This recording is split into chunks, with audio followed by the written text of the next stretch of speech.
বিসমিল্লাহির রহমানির রহিম। পাড়া মহল্লায় বের হইলেই চায়ের দোকানের আশেপাশে দেখা যায় অল্প বয়সী ছেলেরা, হয়তো 12 বছর 15 বছর বয়স, এদের হাতে স্মার্ট মোবাইল। তারা গ্রুপ ধরে মোবাইল দেখছে। আসলে মোবাইল দেখছে বললে ভুল হবে। আসলে এই কিশোর শ্রেণীর বাচ্চারা, বিশ্বাস করুন আর না করুন, মোবাইলে তারা অনলাইনে বিভিন্ন জুয়া খেলার সাথে জড়িত হয়ে পড়ে।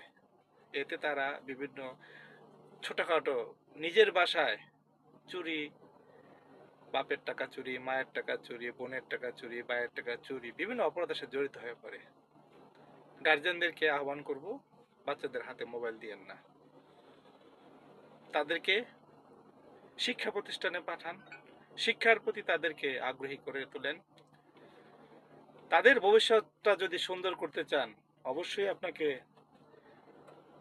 তাদেরকে মোবাইল ব্যবহার থেকে বিরত রাখতে হবে। চায়ের দোকানে বসা থেকে তাদেরকে বিরত রাখতে হবে। গ্রুপ ধরে হাঁটা চলা করা বন্ধ রাখতে হবে। গ্রুপ ধরে খেলাধুলা করবে, গ্রুপ ধরে গল্প গুজব করবে, কিন্তু গ্রুপ ধরে চলাফেরা করলে তাদের মধ্যে একটি অন্য ধরনের শক্তি সঞ্চারিত হয়। এতে তারা বিভিন্ন মারামারি, অপরাধের সাথে জড়িত হয়ে পড়ে। অনেকেই বাচ্চাদেরকে দোষ দেয়, তারা ছোট বয়সে খারাপ হয়ে যাচ্ছে। আসলে এদের কোনো দোষ নাই, এদের গার্জিয়ানরা যেভাবে চালাচ্ছে এরা সেভাবেই চলছে। আপনি চিন্তা করতে পারেন, একটা 12 বছর 15 বছর বয়সের একটি ছেলে যদি স্মার্ট মোবাইল থাকে, তাহলে তার কি অবস্থা হয়? জুয়া খেলা, পর্নোগ্রাফিতে আসক্ত হওয়া, বিভিন্ন কি বলে এই অ্যাডাল্ট সাইটে তাদের ঘোরাঘুরি, তারপরে চ্যাটিং সাইটে তারা ঘোরাঘুরি।